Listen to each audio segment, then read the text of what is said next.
ನಾಳೆ 1 ಗಂಟೆಗೆ ಜೈ ಬಾಪು, ಜೈ ಭೀಮ್, ಜೈ ಸಂವಿಧಾನ ಸಮಾವೇಶ ನಡೀತಾ ಇದೆ. ಈ ಸಮಾವೇಶ ಕಳೆದ ತಿಂಗಳು ಡಿಸೆಂಬರ್ ತಿಂಗಳು 27ನೇ ತಾರೀಕು ಆಗಬೇಕಾಗಿತ್ತು. ಮನಮೋಹನ್ ಸಿಂಗ್ರವರು ಮಾಜಿ ಪ್ರಧಾನಮಂತ್ರಿಗಳು ನಿಧನರಾದ್ದರಿಂದ ಇದು ಮುಂದೂಡಲ್ಪಡಿತು. ಈಗ ನಾವು ನಾಳೆ ಮಾಡ್ತಾ ಇದ್ದೀವಿ 21ನೇ ತಾರೀಕು. ಸೊ ಇದು ಉದ್ದೇಶ ಜನರಲ್ಲಿ ಮಹಾತ್ಮ ಗಾಂಧೀಜಿಯವರ ಎಷ್ಟು ಪ್ರಸ್ತುತ ಅವರು ಅಂತಕ್ಕಂಥದ್ದು ಗೊತ್ತಾಗಬೇಕು. ಬಾಬಾ ಸಾಹೇಬ್ ಅಂಬೇಡ್ಕರ್ ಅವರು ಎಷ್ಟು ಪ್ರಸ್ತುತ ಅಂತಕ್ಕಂಥದ್ದು ಗೊತ್ತಾಗಬೇಕು. ಜೊತೆಗೆ ನಮ್ಮ ಸಂವಿಧಾನ ರಕ್ಷಣೆ ಮಾಡ್ತಕ್ಕಂಥದ್ದು ಎಲ್ಲರ ಜವಾಬ್ದಾರಿ ಅಂತಕ್ಕಂಥದ್ದು ಗೊತ್ತಾಗಬೇಕು. ಯಾಕಂತಂದರೆ ಸಂವಿಧಾನವನ್ನು ರಕ್ಷಣೆ ಮಾಡಿದ್ರೆ ಸಂವಿಧಾನ ನಮ್ಮನ್ನು ರಕ್ಷಣೆ ಮಾಡ್ತದೆ. ಸಂವಿಧಾನವನ್ನು ನಾವು ರಕ್ಷಣೆ ಮಾಡಿದ್ರೆ ಸಂವಿಧಾನ ಇಡೀ ಭಾರತೀಯರನ್ನು ರಕ್ಷಣೆ ಮಾಡ್ತದೆ. ಅದಕ್ಕೋಸ್ಕರ 1924ನೇ ಇಸ್ವಿ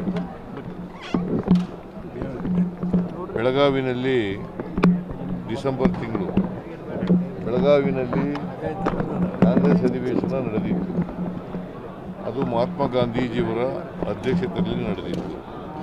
ಮಹಾತ್ಮ ಗಾಂಧೀಜಿಯವರು ಡಿಸೆಂಬರ್ 26, 1924ರಲ್ಲಿ ಕಾಂಗ್ರೆಸ್ನ ಅಧ್ಯಕ್ಷರಾದರು. ಇದೇ ಬೆಳಗಾವಿನಲ್ಲಿ ಅಧ್ಯಕ್ಷರಾದರು. ಅವರ ಅಧ್ಯಕ್ಷತೆಯಲ್ಲಿ ಅಂದು ಕಾಂಗ್ರೆಸ್ನ ಅಧಿವೇಶನ ನಡೆದಿತ್ತು.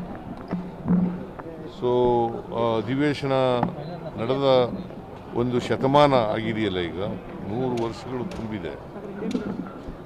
ಅದರ ಪ್ರಯುಕ್ತ ಈ ಸಮಾವೇಶವನ್ನು ನಾವು ಹಮ್ಮಿಕೊಂಡಿದ್ದೀವಿ. 26, 27 ಪ್ರೋಗ್ರಾಮ್ ಇಟ್ಕೊಂಡಿದ್ದು ನಾವು. 26ನೇ ತಾರೀಕು ಸಭೆ ನಡೀತು, ವರ್ಕಿಂಗ್ ಕಮಿಟಿ ಮೀಟಿಂಗ್ ನಡೀತು. ಆದರೆ ಅವತ್ತೇ ರಾತ್ರಿ 26ನೇ ತಾರೀಕು ರಾತ್ರಿ ಮನಮೋಹನ್ ಸಿಂಗ್ರವರು ನಿಧನ ಆದರಿಂದ ನಾವು ಅನಿವಾರ್ಯವಾಗಿ ಈ ಸಮಾವೇಶವನ್ನು ಮುಂದೂಡಬೇಕು. ಎಲ್ಲ ಸಿದ್ಧತೆಗಳು ಕೂಡ ನಡೆದಿದ್ದಾವೆ. ಡಿ ಕೆ ಶಿವಕುಮಾರ್ ಅವರು ಕಳೆದ 4-5 ದಿನಗಳಿಂದ ಇಲ್ಲೇ ಇದ್ಕೊಂಡು, ಸುರ್ಜಿವಾಲ ಅವರು ಇಲ್ಲೇ ಇದ್ಕೊಂಡು ಎಲ್ಲ ರೀತಿಯ ಸಿದ್ಧತೆಗಳನ್ನು ಕೂಡ ನಡೆದಿದ್ದಾವೆ. ಸಿದ್ಧತೆಗಳು ಭಾಳ ಅಚ್ಚುಕಟ್ಟಾಗಿ ನಡೆದಿದ್ದಾವೆ. ನಾಳೆನೂ ಕೂಡ ಭಾಳ ಯಶಸ್ವಿಯಾಗಿ ಸಮಾವೇಶ ನಡೀತದೆ ಅಂತಕ್ಕಂಥ ವಿಶ್ವಾಸ, ನಂಬಿಕೆ ನನಗಿದೆ. ಸುಮಾರು 2 ಲಕ್ಷಕ್ಕೂ ಹೆಚ್ಚು ಜನರು ಇಲ್ಲಿ ಸೇರ್ತಾರೆ. 2 ಲಕ್ಷಕ್ಕೂ ಹೆಚ್ಚು ಜನರು ಇಲ್ಲಿ ಸೇರ್ತಾರೆ. ಬಹುಶಃ ಬೆಳಗಾಂನಲ್ಲಿ ಇದು ಒಂದು ಐತಿಹಾಸಿಕವಾದಂಥ ಸಮಾವೇಶ ಆಗುತ್ತೆ.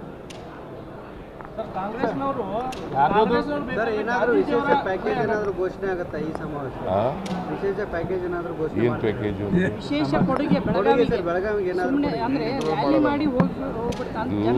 ಕೊಡುಗೆ ಘೋಷಣೆ ಮಾಡೋ ಸಮಾವೇಶ ಅಲ್ಲ ಇದು.